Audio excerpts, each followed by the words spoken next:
Bonjour, bonjour, and welcome to number 30 of Travels Around My Bedroom. So, because it's number 30 and we've been talking for a little while now, or I have been talking, but you've known me for a little while now. I wanted to do something a little bit special today, and I wanted to share with you some memories that I have from one of the places I went to in Peru, a place called Cuelap.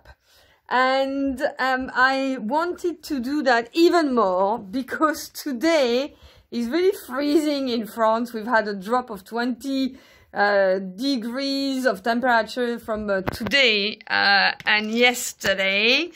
I was in my little miniskirt yesterday, and today it's a bit colder. And when it gets colder, the one thing that I want to do is drink hot chocolate. So that made me think of one place that I went to in Peru. And also the fact that, as I said, because it's number 30, I wanted to talk to you about a spiritual experience that I had in Peru. So before I do that, let me talk to you a little bit about that place where I went, which is called Cuelap. And Cuelap has got, a lot of people go there because it's got a site, an archaeological site that is as old as Machu Picchu, but it's much smaller. Also very, very interesting, but there is almost no one over there. So you get the tranquility of a brilliant experience, you know, out of the tourist traps, which is lovely. So when you go to the site, you have to take a telepheric, and it goes over a whole valley, and it goes up and up and up and up, and it's an amazing ride. So I went to do my little tour, and it was interesting. And on the way back, I go back to the telepheric, and the telepheric is closed because there is a power cut. So all of us, all the people that were there, start kind of gathering. We get our blankets because it started to get a bit chilly up there. And you know, when you are in situations like this and you're on your own, and I always carry my little Kindle actually, so I was fine. I had something to do. But I like using these opportunities to kind of chat with everyone and get to know things about people. So that's kind of what I started to do.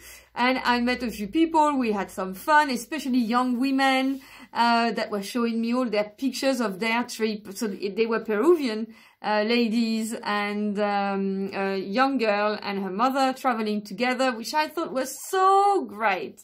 And we had a lot of fun together. And what I did when finally the telepheric started working again, we just jumped on it, and it's a beautiful telepheric, entirely safe. I love getting lost wherever I go. Yes, so I just started walking in the street of Cuelap, and it's not a big village, and I find this very interesting house. I have a smell for awkward and interesting things. So I go in, and there is no one in the shop, and it's an amazing shop full of textile and old objects, and I really wanted to learn about where this person got all these things from. And so I went at the back of the house, and I found the owner, who was in her kitchen with her granddaughter. And we proceeded to go into the shop. And the first reason I went in there, it's because I could smell chocolate. Yes. And she was in her kitchen making chocolate. So I bought chocolate from her. And that's how it comes. Yes, in little pots. I'll show you some other chocolate on another video about Peru. I have at least material for one more video about Peru. And you can see it's very hard, like this. Yes. And I dilute it all the time with milk. So I have a few pots of those. I came back with about, I don't know, 2 kilos of chocolate in different shape or form. Sorry. And then I put a little bit of milk. I warm it up, but just a tiny bit of milk. And then I make a paste. Can add some chili to that. And then I add more milk. Yes. And I make it as chocolatey as possible. And if I have to put sugar in it, I put brown sugar. I never use white sugar ever. Even when I bake cakes, I use muscovado sugar or different types of brown sugars to give it a really a richer a richer and stronger texture as well as taste.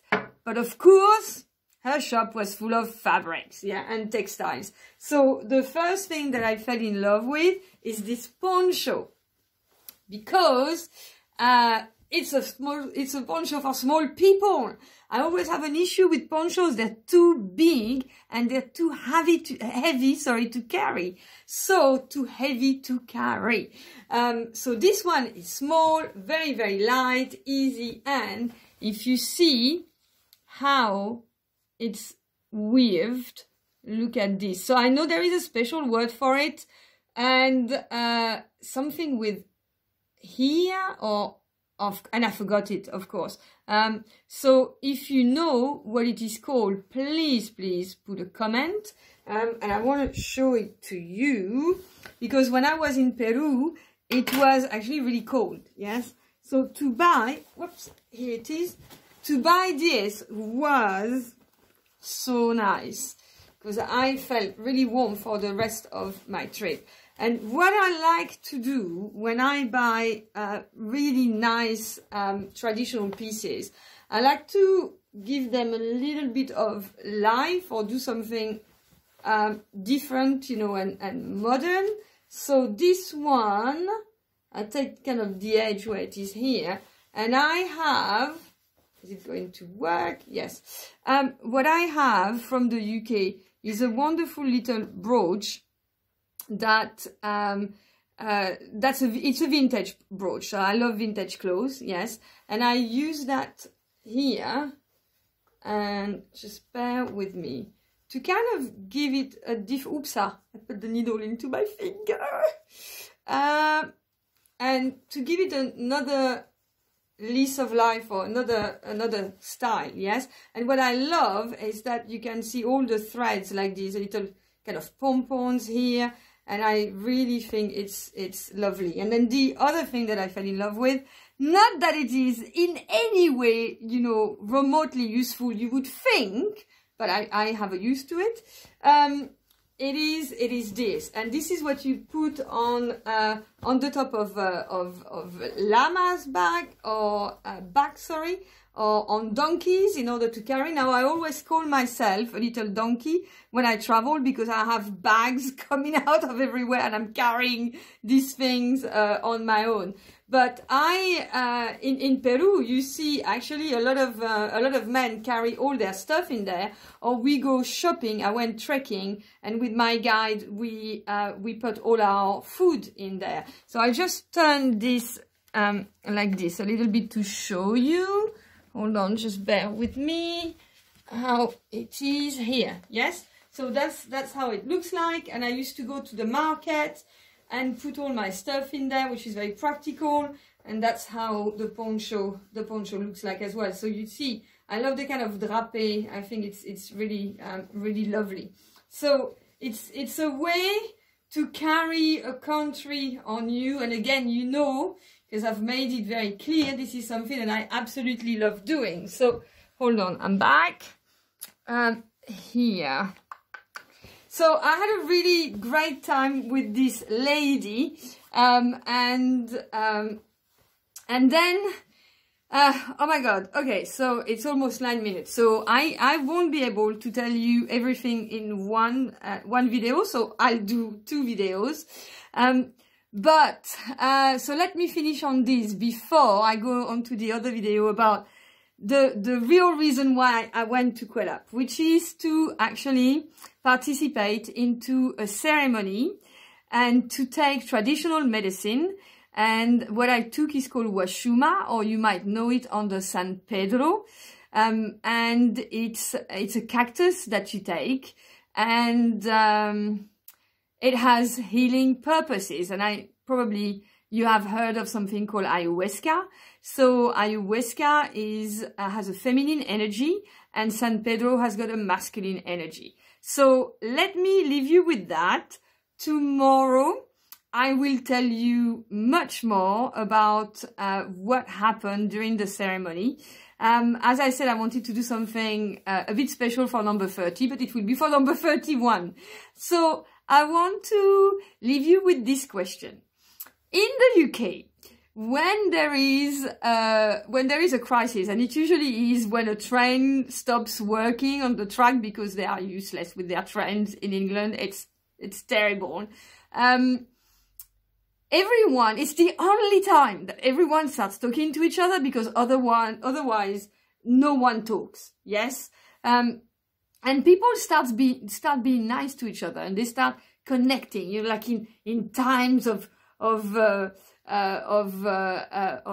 conflict, no, not of conflict, sorry, in hard times, in times when we all have to face something together, people get together. This is the British spirit, yes, and everyone talks with each other, and you then end up making friendships.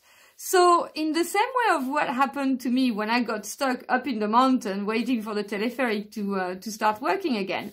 Have you ever been in a situation like this during your travels and then made friendships that have lasted, or have fun memories of connecting with people at a time when actually, you know, you could have a moan? But why have a moan if you can have a laugh, really? That's it. So on that, I'll see you tomorrow to talk about Washuma and Ayahuasca. Bye-bye.